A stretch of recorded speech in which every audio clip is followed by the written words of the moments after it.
মামুন, তুমি আমার সাথে শুধু সুইমিং পুলে 1 ঘন্টা বসে থাকো, আমি তোমাকে 1.5 লাখ টাকা দিব।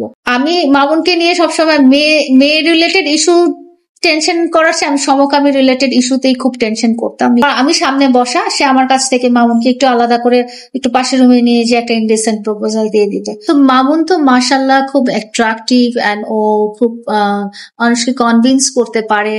মানে আমি আশেপাশে 4টা বছরে আমি দেখেছি যে আশেপাশে শুধু মেয়েরাই না, এই কথাটা আমি বারবার বলেছি যে ছেলেরা ওর প্রতি খুব অ্যাট্রাক্টেড।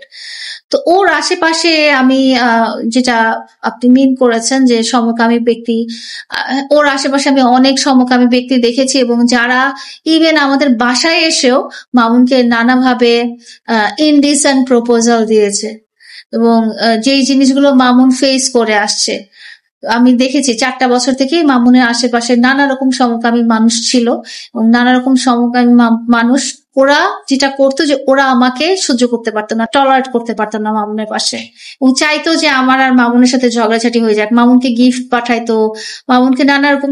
এরকম একজন খুবই পরিচিত মুখ একজন আছেন, যিনি অফারও করেছিলেন যে মামুন, তুমি আমার সাথে শুধু সুইমিং পুলে 1 ঘন্টা বসে থাকো, আমি তোমাকে 1.5 লাখ টাকা দিব।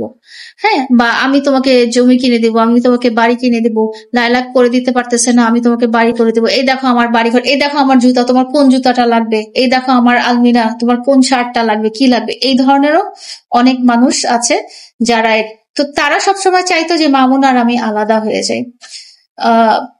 আমি মামুনকে নিয়ে সবসময় মেয়ে রিলেটেড ইস্যু টেনশন করার চেয়ে আমি সমকামী রিলেটেড ইস্যুতেই খুব টেনশন করতাম। বিকজ এই ধরনের মানুষজন যারা পুরুষ মানুষ, যারা খুব সহজেই মামুনের সাথে মিশতে পারে, কিন্তু তাদের মনের মধ্যে অন্য একটা থিঙ্কিং চলতো আর কি, চলতেছিল।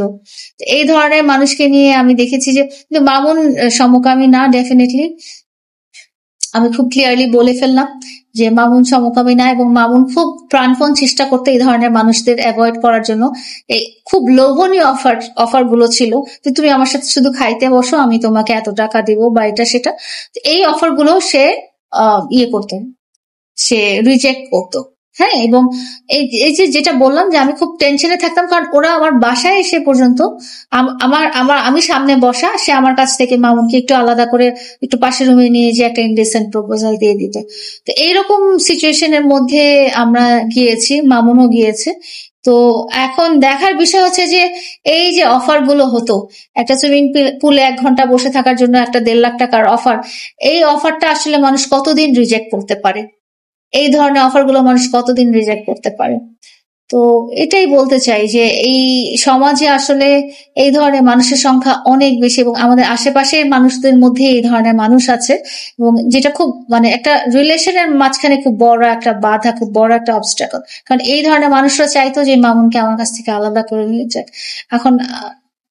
এখন যে সিচুয়েশনটাতে আছি, আমার কাছে এরকমই ফিলিংস হচ্ছে। আমি জানি না সত্যি মিথ্যা, বাট আমার কাছে এই ধরনের ফিলিংসটা হচ্ছে আসলে।